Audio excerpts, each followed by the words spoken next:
Hi hello. അപ്പോൾ ഇന്ന് ഞാൻ ഒരു വീഡിയോ ആയിട്ട് വന്നിട്ടുണ്ട്. അപ്പോൾ ഇന്ന് ഞാൻ വിചാരിക്കുന്നത് നമുക്ക് ഫ്രണ്ട്ഷിപ്പിനെ പറ്റിയിട്ടും നമ്മുടെ കണക്ഷൻസിനെ പറ്റി സംസാരിക്കാമെന്നാണ് വിചാരിക്കുന്നത്. നമ്മുടെ ഫാമിലി ആയാലും ഫ്രണ്ട്ഷിപ്പ് ആയാലും. അപ്പോൾ എനിക്ക് പറ്റിയൊരു അനുഭവമായിട്ടാണ് ഞാൻ പറയണത്.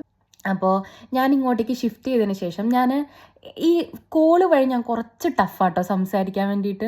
അത് ഞാൻ ഇൻറ്റൻഷനലി ചെയ്യണതല്ല ശരിക്കും. എനിക്കങ്ങനെ വരുന്നില്ല. എനിക്കങ്ങനെ ഫോണ് വിളിച്ചിട്ട് എൻ്റെ പ്രശ്നം എന്ന് വെച്ചിട്ടുണ്ടെങ്കിൽ ഓപ്പോസിറ്റ് ഉള്ള ആളുടെ എനർജി ആയിട്ട് മാച്ച് ചെയ്യാൻ വേണ്ടി എനിക്ക് എപ്പോഴും പറ്റാറില്ല. അതെന്താണെന്ന് വെച്ചാൽ എനിക്കറിയില്ല കേട്ടോ. എനിക്കങ്ങനെയാണ്. പക്ഷേ ടെക്സ്റ്റ് ചെയ്തിട്ട് ഞാൻ ഇമ്മീഡിയറ്റ് ആയിട്ട് ചിലപ്പം റിപ്ലൈ കൊടുത്തുനിന്ന് വരും. പക്ഷേ എനിക്ക് കോൾ ചെയ്യുമ്പോൾ ഭയങ്കര ബുദ്ധിമുട്ടാണ് സംസാരിക്കാൻ വേണ്ടിയിട്ട്. പക്ഷേ എപ്പോഴും ആ ബുദ്ധിമുട്ടുണ്ടെന്നുള്ളതല്ല, വല്ലപ്പോഴും ഇടയ്ക്ക് ചിലപ്പം അവർ വിളിക്കുമ്പോൾ ഞാൻ മൂഡ് ഓഫ് ആണെങ്കിൽ എനിക്ക് ആ ഒരു മൂഡ് ഓഫ് വെച്ചിട്ടേ സംസാരിക്കാൻ വേണ്ടി പറ്റുള്ളൂ. അപ്പോൾ അവർക്കത് എൻ്റെ മൂഡ് ഓഫ് കണ്ടിട്ട് ഇപ്പം എൻ്റെ അമ്മയായാലും ആർക്കായാലും ബാഡ് അടിക്കുമല്ലോ എന്ന് വിചാരിച്ചിട്ട് ഞാൻ ഫോൺ എടുക്കാറില്ല. അതാണ് പൊതുവെ നടക്കാറ്. ഞാൻ പറയും, ഇല്ലെങ്കിൽ ഞാൻ ചില സമയത്ത് ഞാൻ പറയും ഞാൻ പിന്നെ വിളിക്കാമെന്നൊക്കെ പറഞ്ഞ് ഞാൻ കട്ട് ചെയ്യാറാണ് പതിവ്. പക്ഷേ ഇതിൻ്റെ സാഡ് സ്റ്റോറി എന്ന് വെച്ചിട്ടുണ്ടെങ്കിൽ, ഇത് നമ്മൾ ചെയ്തിട്ടുണ്ടെങ്കിൽ നമ്മളിങ്ങനെ ചെയ്യും, ആ സമയത്ത് ചെയ്യും. പക്ഷെ പിന്നെ ഞാനത് ആലോചിച്ചിട്ട് ഞാൻ റീഗ്രെറ്റ് ചെയ്യും. അയ്യോ എന്തിനാ ഇപ്പം അങ്ങനെ പറഞ്ഞത്, അങ്ങനെ പറയേണ്ടിയിരുന്നല്ലോ. ഒന്നുമില്ല, ഞാൻ പിന്നെ വിളിക്കാമെന്ന് പറഞ്ഞത് ആ റീഗ്രെറ്റ് ആവുമെന്നാണ് ഞാൻ പറയണത്. അങ്ങനെയാണ് എൻ്റെ ഒരു സ്വഭാവം. അപ്പോൾ എന്താ പ്രശ്നം വെച്ചിട്ടുണ്ടെങ്കിൽ, ഞാൻ കല്യാണത്തിന് മുന്നേ തീരെ എഫേർട്ട് എടുക്കാത്ത ആളായിരുന്നു ഫോൺ വിളിക്കാൻ വേണ്ടിയിട്ട്. എഫേർട്ട് എന്ന് വെച്ചാൽ ഞാൻ പറഞ്ഞല്ലോ, എനിക്ക് വരാറില്ല. എനിക്കെന്ന് വെച്ചാൽ എനിക്ക് ഭയങ്കര ബുദ്ധിമുട്ടാണ് സംസാരിക്കുന്ന ആ എനർജി മാച്ച് ചെയ്യാൻ വേണ്ടിയിട്ട്. അപ്പോൾ കല്യാണത്തിന് മുന്നേ ഞാൻ ഇത്ര ഇമ്പോർട്ടൻസ് കൊടുത്തിട്ടുണ്ടായിരുന്നില്ല. ഇമ്പോർട്ടൻസ് കൊടുക്കുന്നുണ്ട്, സ്റ്റിൽ എനിക്ക് പറ്റാറുണ്ടായിരുന്നില്ല. അപ്പോൾ അമ്മയായാലും ഇപ്പോൾ 3 വട്ടമൊക്കെ വിളിക്കും. ഞാൻ വിചാരിക്കും എന്തിനാ അമ്മ 3 വട്ടമൊക്കെ വിളിക്കണമെന്ന് വെച്ച് ഞാൻ അമ്മയുടെ അടുത്ത് ഇങ്ങനെ പറയാറുണ്ട്.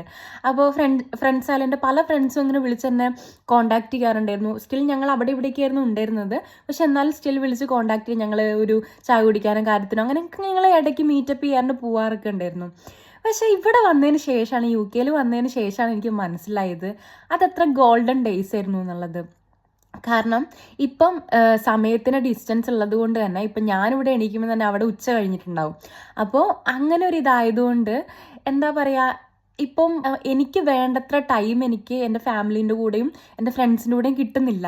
അപ്പോഴാണ് എനിക്ക് മനസ്സിലായത് അത് എത്ര പെയിനാന്നുള്ളത്. നമ്മളിപ്പോൾ ഒരാളെ വിളിച്ചിട്ട് നമുക്ക് കിട്ടാണ്ടിരിക്കുമ്പം, ഇല്ലെങ്കിൽ വിളിക്കാൻ പറ്റാത്ത സാഹചര്യം അത് എത്ര ഇമ്പോർട്ടൻ്റ് ആണെന്നുള്ളത് എനിക്ക് ഇപ്പോഴാട്ടോ മനസ്സിലാവണത്. എനിക്ക് ചില സമയത്ത് ആലോചിക്കുമ്പോൾ ഭയങ്കരമായിട്ട് സങ്കടം വരും, അവരെ ഭയങ്കരമായിട്ട് മിസ് ചെയ്യും.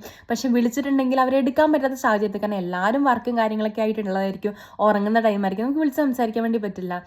അപ്പോൾ ശരിക്കും ആ ഒരു അവരിട്ട എഫേർട്ടിൻ്റെ പെയിൻ എനിക്ക് ഇപ്പോഴാണ് മനസ്സിലാവണത്. അപ്പോൾ ഇനിയിപ്പോൾ നമുക്കൊന്നും ചെയ്യാൻ വേണ്ടി പറ്റില്ല. അപ്പോൾ നമ്മൾ സാഹചര്യങ്ങളോട്ട് പൊരുത്തപ്പെടുക എന്നുള്ളതാണ് ഇനിയിപ്പോൾ ചെയ്യാൻ വേണ്ടി പറ്റുക. അപ്പോൾ ഞാനിത് കുറേ വീഡിയോസൊക്കെ കണ്ടപ്പോഴാണ് മനസ്സിലായത് എന്നെപ്പോലെയുള്ള കുറേ ആൾക്കാരുണ്ട് എന്നുള്ളത്.